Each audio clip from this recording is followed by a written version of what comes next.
Hey guys, so cooking today on the Dairy Convo. Thank you for joining me. I'm a little bit flustered. I'm sure you can wondering why I'm short of breath. I have not been running. I'm just a little bit flustered, um, mainly because I find myself like trying to, not that I should try, but I find myself like trying to keep up with God, right? And as we know, nobody can do that. Nobody can do that. But of course, we are humans. But anyway, my point is that so I do my WhatsApp status posts and what have you, and then I share them on Instagram and what have you. And today's word from my morning time with the Lord was on um, see the bronze snake, right? And I remember the first time when I saw that bronze snake thing, and when it actually occurred to me that it was related to the cross, how excited I was, and how I wondered, ugh, a snake. Then I thought, okay, well, actually, they were being bitten by snakes, so maybe it was being um, pictorial to the Israelites then, which is why there was that whole um, bronze snake on the stick thing. And it led me to thinking, rabbit trail, the Greek mythology, the medical sign back in the days of the old Greek days was um, a snake on a also on a stick. So anyway, either way, all leading towards all meaning healing, right? But this particular one was related to God, Jesus, the Christian God, the Hebraic God, if you want, and I mentioned this to say, um, why a snake, right? But I don't have the answer exactly to that, except to say, when you look at the reference in the Old Testament, it was during a time where there was snakes that were biting the and killing the Israelites, right? And then God commanded Moses to make, or Aaron to make a snake out of bronze, put it up on a stake, and then whoever looks at that will then be healed. I mean, weird, right? I mean, look, is that all you've got to do? Look. However, fast forward to the new dispensation, um, to the cross, to Jesus being crucified on the cross. What did he do? He took all sin, right? And all our sins. And then that was him being crucified with all ugliness, right? And if we look at the first mention of sin, a snake is soon mentioned as well. So, snake sin related. I have no confirmation of this theologically, but it's what I'm feeling and what I'm deducing. And if I'm being led by the Holy Spirit, that will be beautiful. But this is what I'm deducing, right? And then my morning reading is about focusing, looking at the snake, and I'm like, why snake again? Here we go again.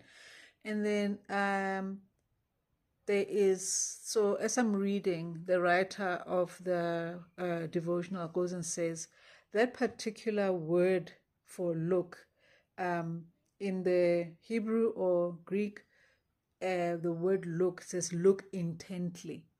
Now, if we take English, to look intently is also to focus, correct? I mean, if we look at our sorry about my wiggling around.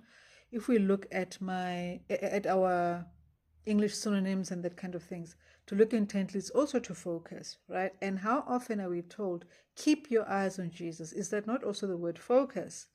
And if that's a word focus, and we are keeping our focus on what Jesus did, um, then it means that our concentration, our attention is there, right? Okay. So, sorry to go all over the place, but this is the point that I'm making. So I'm reading this morning, right? And then it just, because I often write out of what I learn and what pops up when I go through my devotionals, read the Bible, that kind of thing. So what popped up, and which I would then put on my post, is that back in the day, people, well, in the Bible, we have all these extraordinary things. And I could say the theme then, I guess, for today's writing that I did was to say faith is incredulous. Why are we incredulous? Why is it when a miracle happens, we say, oh, it's unbelievable, or we say, oh, that's incredible? And I was basically looking for ways of when we receive something that is extraordinary through faith, because of faith, by faith, to rather than say, oh, I don't believe it. Oh my goodness, how is that possible? Instead of saying that, I was in my head, I was looking for synonyms to rather say something like, oh, it's incredible and how amazing and all of that. I'm kind of over the word awesome and amazing, so I keep looking for other words. So what I'm leading to is then it led me to where I remember Jesus saying, and this was before his crucifixion, that we will do great exploits. And I remember one of the things that sticks in my mind that I read in the Bible is where there was a war, and one of these guys goes and says to God, make the sun stop. It stopped for 3 hours. Apparently, historically, it's been found. I don't know, guys. I'm not going to confirm or not confirm this, but I know what I read in the Bible. And the sun stopped for 3 hours. Who doesn't want the sun to stop for 3 hours? You know? I mean, he was not alone on the planet. Other people were living there. Who knows? Maybe at that point there was only a million people on Earth. Doesn't matter. There were other people. But he didn't overthink this guy. He was in the middle of a battle. And it looked like they were winning the battle, but they needed more time to continue to win the battle. So then he said to God, stop the sun. Sun stopped. You know? And then Jesus then, fast forward again, Jesus goes and says, he goes and walks on water. Right? And then, same guy, sorry, I guess it's not, I don't mean to be irreverent, but same person, Jesus, goes and says, we will do great exploits, more than what he did, right? And I'm like, does he know what he's saying? You know, it sounds so challenging. It's like one of those things. It's like algebra, you know, it's like barely passing algebra. Like what happened to me. I was terrible at maths, always been terrible at maths. And I finally passed a maths test, and I think I got something like 54, 64. And my dad goes and says to me, oh, great, next time you're going to get 100%. I'm like, this guy. I'm barely celebrating that. The celebration is barely dry on the 64%, and he's telling me 100%.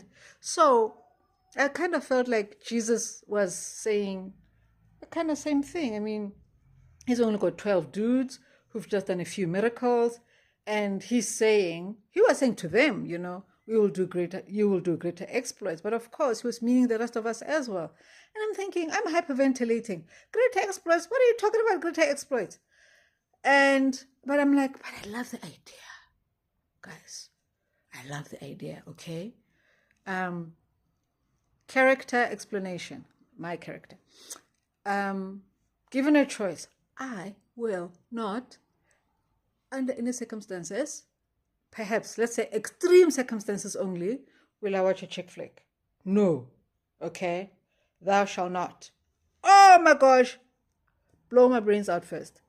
Okay, maybe a bad way to say it. But anyway, what I'm saying is, so when I look at what God is saying about exploits, it brings that sense of action and, ooh, what's possible, you know? So Big Mouth Me goes and writes posts on my WhatsApp status about this exploits, about faith being extraordinary, and also the fact that it's not our faith that moves things. per se. It's because we've been given the Lord's faith. We didn't come by it, guys. Please, let's not delude ourselves. We did not come by this faith on our own. Let's just be clear about that, because if we could, we wouldn't need Jesus, all right? So our faith is from Jesus, and for some weird reason, we use very little of the faith that Jesus gives us. Anyway, point is, so now we've got this situation where Jesus then says you can move mountains, basically with a pinhead, because I've seen a mustard seed. It's like the pinhead. Move a mountain. I've climbed a hill, not a mountain. That thing's rocky, and there's stones and pebbles and little grains of sand. And Jesus goes and says we can move something bigger than a hill with a grain of sand. So basically, if we think about it, guys, the faith is not incumbent on us. It's on Jesus. And I think that's why there's no need for the faith to be huge. You don't need huge faith. I mean, think about it. Jesus, when the good old Peter, love Peter, good old Peter says to him, increase our faith. Jesus says, you don't need more faith. Just don't move. Don't move your faith. When you're on the chessboard of faith, don't move, Whatever piece you want to be, don't move your castle, don't move your knight, don't move your queen, don't move your pawn, whichever one you think you are on the chessboard of faith, don't move. That's all that Jesus says. And our inclination is to say, oh, no, that's impossible, it's impossible. However, it is possible, because otherwise he wouldn't have said it. So, to finish off my story, so I put up on this post about, hey, our faith must be, meaning that our faith doesn't have to be big, it's all incumbent on Jesus, and that I'm part of a prayer group, and I often get overwhelmed because on the prayer group, people make huge requests, huge. I'm talking about things like intrauterine complications, babies born with terrible complications, cancer. Oh, the worst is cancer, because every time I see the word cancer, I just like, oh God, here it is again. And I'm just like, I give up, God, I'm not even going to bother praying. And that has been such a defeatist stance, and not glorifying to God at all. And basically it means that I took it upon myself. I made it that the results were incumbent on me, and hence my being overwhelmed. And which is also why I'm doing this video, because it's kind of like an accountability. I hope you guys don't hold me accountable too much to this, but something like that. But also to myself, because after I got and put that post up, a friend sends me a message requesting a prayer request, because she saw that I'm part of a prayer group, and then says to me, please pray for this person. Okay, I'm hyperventilating. Guess what sickness this person has? Cancer. Oh Lord. Okay, I just read it now, and I'm just like, what the heck, Neo? Why did you go and open your big mouth? Okay, I type, but anyway, and I'm panicking. However, I'm also not panicking, because is this not necessary? That if we're going to do great exploits, therefore pray for great and awesome and huge things. So I don't know when I'm going to post this, because I'm still in panic mode. I'm going to go pick up that grain of that pinhead faith size just now. I'm still panicking. So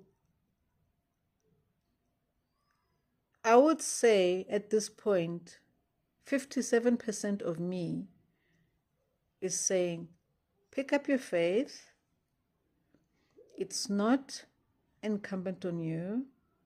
And use the word, and the word says, every name, he is above every name. So whatever is named, he's above that, he's greater than that. And also, when I look back at the morning devotionals, it speaks to this moment. I didn't see this moment when I read it this morning's devotionals, I didn't see this moment about the looking at the serpent thing.